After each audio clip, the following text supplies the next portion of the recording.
Hello, in this video I'll be showing you how to create a drone for your performance. Now first of all I'm going to have to show you how to collect together the hardware and set it up with your Mac. So if you'd like to follow me, over here you can see we've got all of the MIDI keyboards. You will need one of these for your computer, one between two. And also in the drawer down here, the bottom drawer, we've got some USB to USB-C cables. You will need one of these as well. Okay? So here we are at our Mac station, and as you can see I've got the MIDI keyboard and I've plugged it in, USB-C to USB cable into the back of the computer. I've also got my MIDI mixer over here with the headphones plugged into the headphones socket. Okay, what we need to do first of all is to make sure that the hardware is set up correctly. So you need to click on System Preferences down the bottom here, and it'll open up, and then go up to Sound,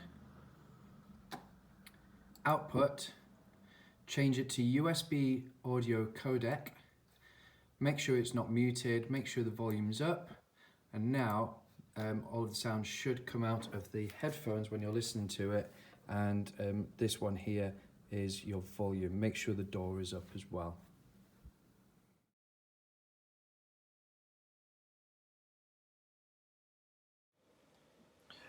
Once you've got your GarageBand window open, it'll ask you which type of instrument you want to work with. We're going to be working with the MIDI keyboard, so we're going to click Piano, click Choose.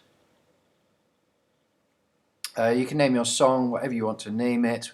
Remember, we're creating a drone, so I'm just going to type in there drone and click Create.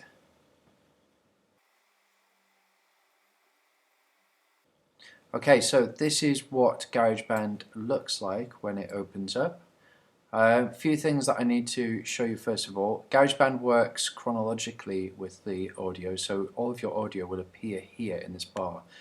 Down this axis here are all of your different instruments. So at the moment we've got grand piano selected.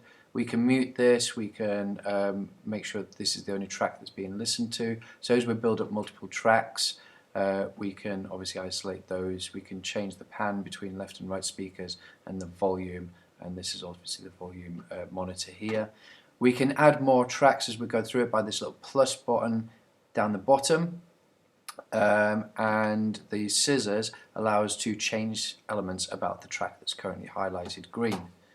Across the bottom here we've got our play, fast forward, rewind, etc, etc. Most of it, like with iMovie and other bits of software, can be controlled using the spacebar very easily.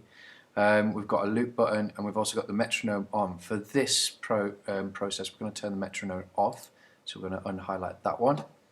And on the right here we've got all of the different instruments, so the little I button, that's for information about the different instruments. Just to go through these buttons, this one here allows you to bring in media from other pieces of software such as iTunes, and the one on the left, different loops that you can bring in for different types of instruments, but we are going to work with the instrument directly. So as we go through here you can see there's lots of different instruments that we can work with. Now piano, obviously it gives us that grand piano sound, which isn't really what we want for this process because we're going to be creating a drone. And to create a drone we need to make sure that the sound that we select has a sustain, so it continues throughout.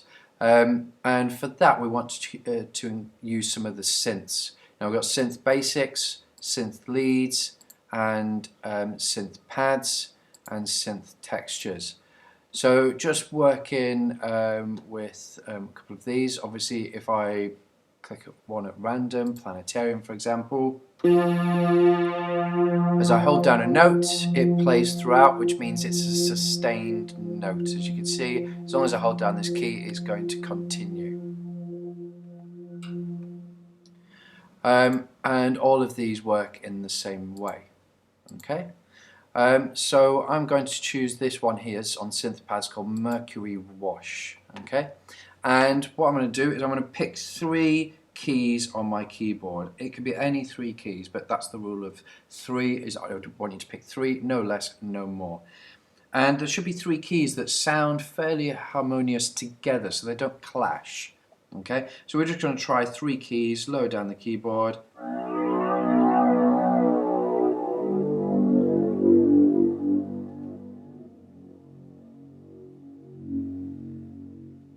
And I'm quite happy with that sound. That is basically the basis of my drone. So I'm just going to record that by starting the recording by clicking this red button.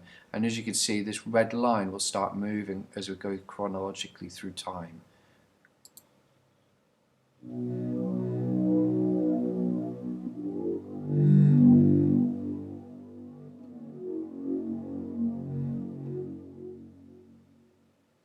And then we click stop. And there is our recording. Now, as you can see, there's a little bit that's missed off there, but I'm quite happy because the sustain will continue throughout. So as I take my cursor to the end of the sample, you can see there's a little rounded arrow. That means that I can loop this sample over and over just by dragging it along. And I can do that for as long as I need to. Okay. The bar across the bottom here allows us to go through the time, and this bar across the bottom here allows us to zoom in and out as well. So it makes it really easy to work with. Obviously, if you want to work with the whole project, you can zoom out. If you want to work on a detailed moment, you can zoom all the way in. Okay. So I'm just going to take my red cursor to the beginning of the track, click spacebar, and it will play the sound back to us, the drone that we've just recorded. And as you can see, it will play it over and over on a loop.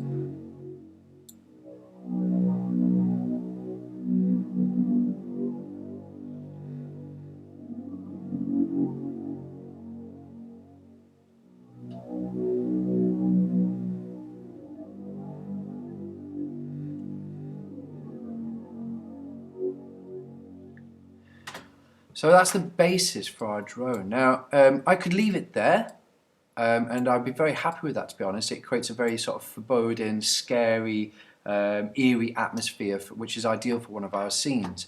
But I think I want to add a little bit more, just to show you how to layer up different tracks. So I can click plus button, and it'll ask me again what type of instrument I'm working with. As before, we're working with the piano, so click create. And it gives us another track here which is now highlighted green. Okay. Now, as before, the default is grand piano, which we don't want. Okay, so we're going to choose a different synth pad now. I'm going to go with let's have a listen to this one. I'm quite happy with that. So back to the beginning, we're now going to record in time with the Mercury Ross sample that we've got earlier. So click and record again.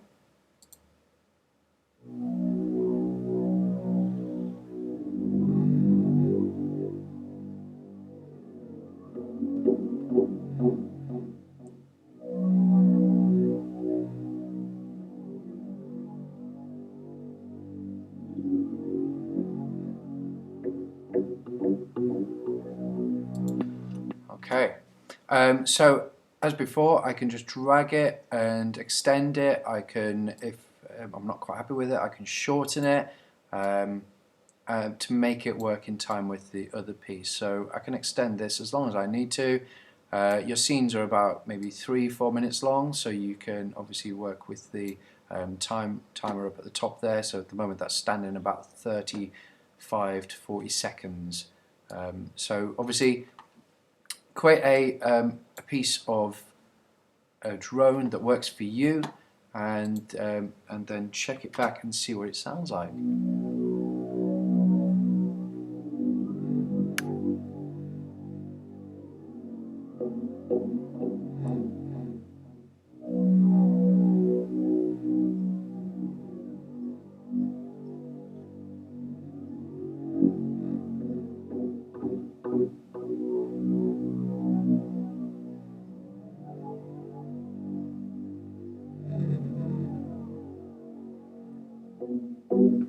And it continues, which is brilliant. Just a couple of other things. Obviously, if there's any bits that we are unhappy with, then we can drag, we can move. This bit up at the top here, we can edit, we can delete, we can copy, we can paste, split, all sorts of things you can do with your tracks there. The other thing that I mentioned earlier was the scissors. If you click this, then we can take an element, we can change the pitch, we can change the velocity, all sorts of things that we can do there as we play around with those notes that we previously recorded, and you can do that for every track that you're working with. Okay, as you can see there's our note. So if I want to change it, then I can, and that will change the whole piece.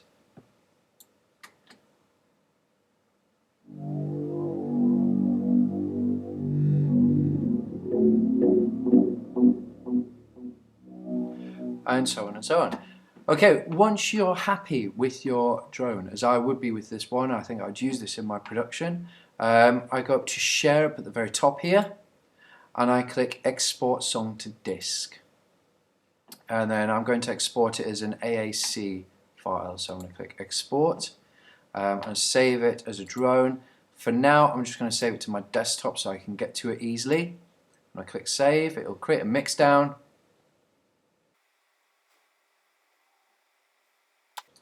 And then on my desktop it has now appeared. There's the file. So I'm going to go into my shared documents. I'm going to go into Performing Arts, Drama, save here, and I'm going to drag and drop it into that folder so that I can get to it. Okay, and that is basically all you need to do to create your drone. Have fun!